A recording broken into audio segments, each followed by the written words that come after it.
you doing? Hi, I'm doing great. What about you? I'm doing good too. Before we start, could you tell me a little bit about yourself and why you like writing? Of course.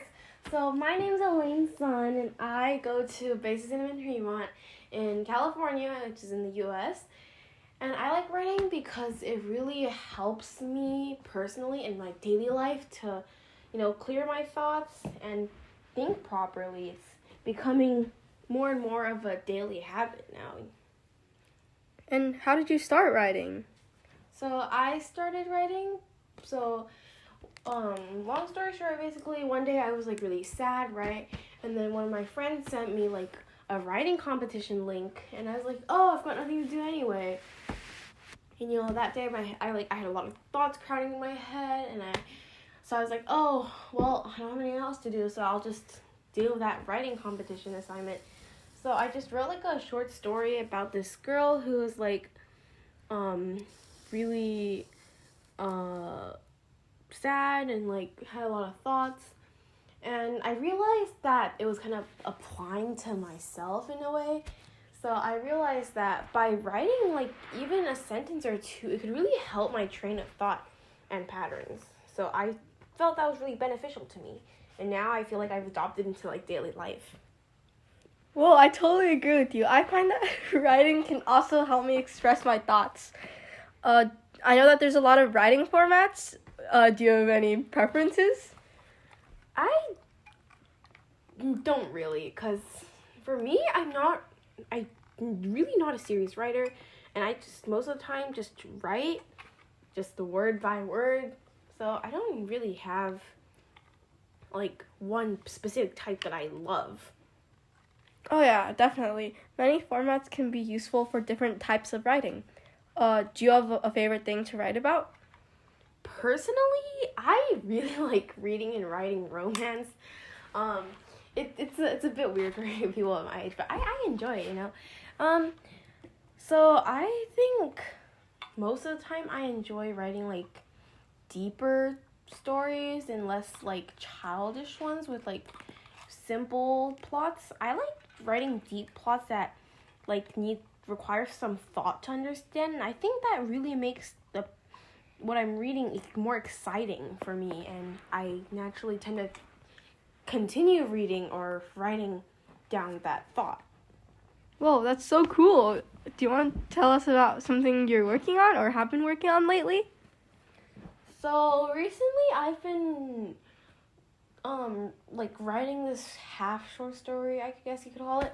It's about this girl who's exploring her way through a romance life, but she's having some general troubles with her family, and on top of that her pet died, which and how she's going through a really hard time of her life. And I feel when I started that, it kind of applied to me, and that's why that idea was written down. But now I think everything's going better, and I'm just continuing writing that thought and expanding it, because I feel it'll be helpful to the people who read it, and if they're going through some hardships, they'll know that, oh, someone out there is also going through a hardship or hard times. Whoa, that sounds like a really deep plot. You better let me read it after you're done. Of course, obviously. So you probably spend a lot of time on writing. So how do you balance that with your school and homework? For me, as I said before, writing really, really isn't a serious thing. I don't think of writing as a task that I have to complete every single day, like my homework. For me, I just write whenever I feel like writing. Whenever I'm troubled, whenever I'm tired, or I have a lot of free time, or when I'm really, really happy and I want to mark something in my life, I just write. It's not really a burden to me.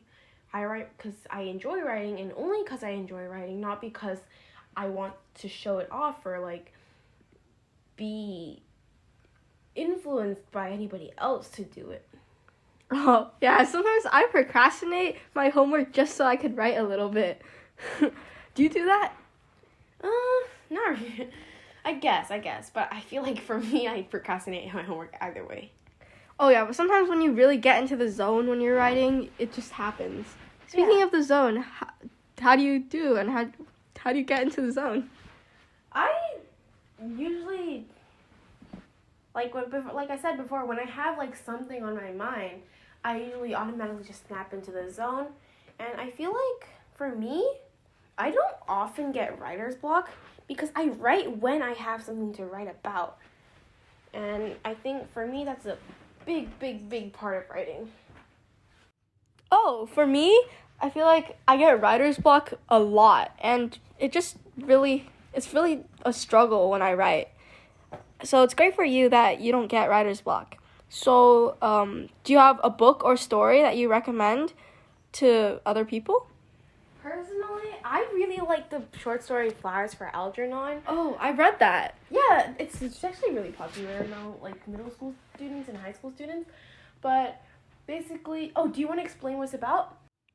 Oh yeah, I believe Flowers for Algernon is a short story about a man named Charlie. It's a relatively short story, but it has a lot of meaning.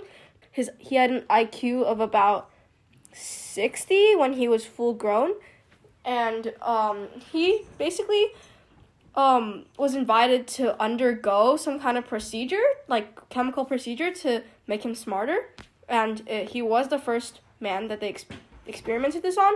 So that made a lot of risks. Yeah. Oh, a surgery? Yeah. It was like a surgery.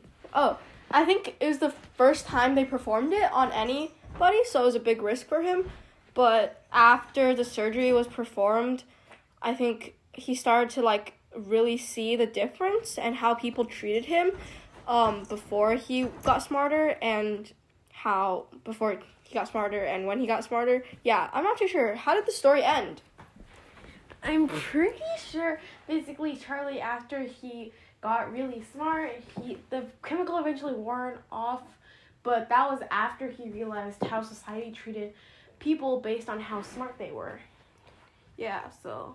Oh yeah, the story definitely has a lot of deep meaning. I definitely recommend you guys read it. And before we end, do you have any other advice?